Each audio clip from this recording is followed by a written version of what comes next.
안녕하세요. 6월 10일 아침엔 묵상을 시작하겠습니다. 오늘 본문은 요한계시록 10장 1절에서 11절까지 말씀인데요. 이번 화수목금에는 10장부터 13장까지 이렇게 함께 읽고 묵상하게 되겠습니다. 우리가 읽고 있는 이 계시록은 정말 신비로운 책이죠. 상징과 비유 또 천상적인 이미지들이 너무 많아가지고 정말 어렵다는 생각을 이제 하게 되는 책입니다. 또 한 가지 이 책이 좀 신비롭다라고 느껴지는 포인트는 이게 한국어인데 한국어로 읽어도 마치 외국어처럼 들린다는 점에서 더욱 좀 신비로운 책이 아닌가 하는 생각을 하게 되는데요. 이런 어떤 낯선 용어들과 또 이미지들 사이에서 길을 잃지 않고 계시록이 가리키는 바른 어떤 방향으로, 바른 의미의 방향으로 다가가기 위해서 우리가 조금 노력을 해야 될 텐데요. 몇 가지 좀 알아야 할 것들이 있습니다. 먼저는 그 묵시 문학의 의미를 읽어내기 위해서 우리가 구약 성경의 어떤 지식들이 조금 필요합니다. 대부분의 계시록에 등장하는 이미지들이 구약에 등장했던 것들이 많거든요. 그리고 또 초기 기독교 문헌의 배경적 지식 같은 것들이 조금 필요합니다. 해설을 하면서 필요한 부분들을 같이 좀 안내해 드릴 수 있도록 하겠습니다. 지금의 우리들에게는 굉장히 낯설지만 사실 그 당시의 기독교인들에게는 굉장히 익숙했을 법한 그런 특별한 기호들이 있거든요. 그런 것들을 우리가 조금 체크하고 또 이해에 도움을 받아야 하겠습니다. 좀 인이라든지 나팔이라든지 대접 같은 그런 것들의 의미랄까, 또 뭐 숫자들을 굉장히 많이 쓰거든요. 이번 한 주간에도 7이라는 숫자가 너무너무 많이 등장을 하는데 그런 것들의 의미 또 함께 이해를 해야 할 필요가 있겠습니다. 일곱이라는 것은 뭐 완전함을 의미하겠죠. 그렇다면 그 6이라는 의미는 또 불완전함을 의미한다고도 볼 수 있고요. 사실 계시록에서 7이라고 하면은 모든이라는 말과 동의어라고 해도 틀리지 않습니다.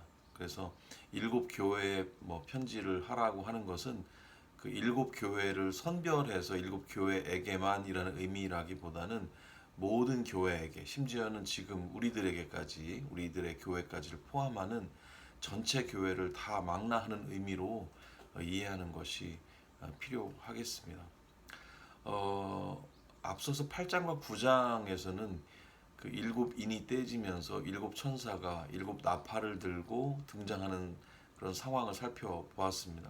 그 중에서 차례대로 6나팔이 불려지면서 불이라든지 피라든지 별의 추락 같은 자연재해, 그리고 무적행에서 올라온 메뚜기 같은 것, 그리고 어떤 군대가 밀고 들어와서 인류의 3분의 1이 죽게 되는 고통스러운 상황이 발생하는 것을 우리가 함께 읽었습니다. 하지만 사람들은 그때까지도 회개하지 않고 우상을 따르고 있었다라고 적고 있어요. 오늘의 본문 이 10장은 일곱째 나팔을 부는 상황으로 바로 이어지지 않고요. 잠시 멈춰서 조금은 다른 얘기를 들려주고 있습니다. 천사가 작은 두루마리를 들고 나타납니다. 요한은 그 두루마리를 받아 먹는데요. 그것이 입에서는 달지만 배에서는 쓰게 됩니다.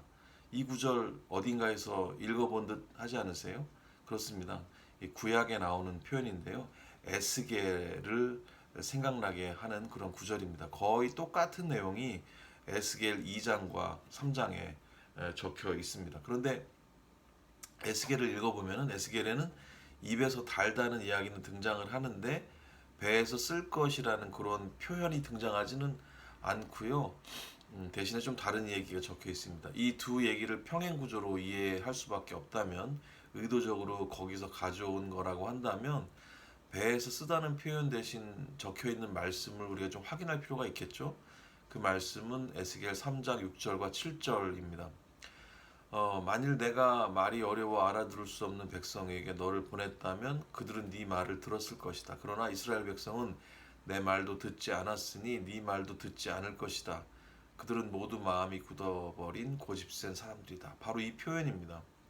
이 말씀은 하나님의 말씀을 받아들이는 것, 읽는 것은 너무 달콤하지만 그 말씀의 심판과 경고는 쓰다는 것을 상징하는 이야기이면서 동시에 하나님이 에스겔이나 요한에게 그 말씀을 전할 담대함을 주신다 하더라도 그 백성의 완고함 그리고 회개하지 않음 그리고 그래서 받게 되는 심판을 바라보는 안타까움과 슬픔이 크다는 것을 함께 이야기한다 이렇게 볼 수가 있습니다. 심판의 아픔 그 심판을 받게 될 사람들에 대한 안타까움이 그 배에서 쓰다는 말이 가리키는 그런 의미라고 볼 수가 있겠습니다. 10장 1절 계시록 10장 1절을 보면은 나는 또 힘센 다른 천사가 구름에 쌓여 하늘에서 내려오는 것을 보았습니다. 그의 머리 위에는 무지개가 있고 그의 얼굴은 해와 같았으며 발은 불기둥과 같았습니다. 이런 말씀이 나옵니다. 10장의 시작인데요. 우리가 이렇게 배에서 쓴 그런 아픈 상황을 경험을 한다 할지라도 우리는 1절 본문에서 이 힘센 천사의 머리 위에 있는 무지개를 바라볼 수가 있습니다. 그리고 그 천사의 강력함을 느낄 수가 있어요. 우리가 창세기를 통해 알 수 있듯이 무지개라고 하는 것은 하나님의 구원의 약속을 상징합니다. 신실하신 하나님의 약속은 지켜질 겁니다. 고통 중에 바라보는 그 무지개는 그 의미가 굉장히 크지요. 계시록에 등장하는 괴이한 상징들은 모두 당시의 교회가 현실을 그 소망을 가지고 해석할 수 있도록 돕기 위해 나타나고 있습니다. 현실이 워낙 어려웠으니까요. 박해 중에 있었으니까요.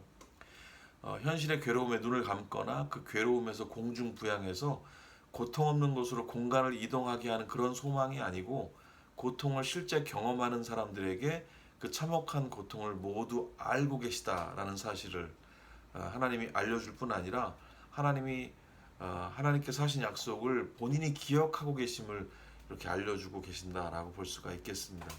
여러분 혹시 고통 중에 계신가요? 이 배에서 쓴 경험들 그런 것들 하고 계신가요? 생각은 너무 좋았지만 의도는 좋았지만 어려움 중에 계신가요? 그 고통을 하나님이 하나하나 다 알고 계시고 그 의미를 알려주고 싶어 하십니다. 그러나 무엇보다 우리는 그분의 머리 위에 무지개를 바라봐야 하겠습니다. 신실하신 하나님이 우리를 다 알고 계십니다. 요한계시록은 힘센 천사의 머리 위 무지개와 같습니다. 함께 그 약속의 무지개 다시 한번 바라보면서 기운 내시는 그런 하루가 되시기를 소망합니다. 감사합니다.